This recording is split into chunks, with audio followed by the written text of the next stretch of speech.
ভোর হলো, আজান পড়ল, রহিম মিয়া জাগল।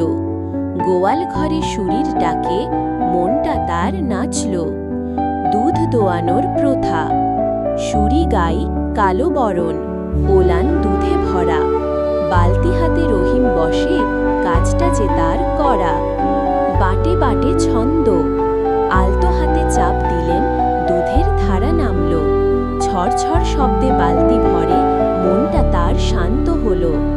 ভালোবাসার টান, শুরি শোনে রহিমের কথা, লেজ নেড়ে সাড়া দেয়। ভালোবাসার টান যে তাদের রোজ সকালে বোঝায়, জীবিকার সোপান।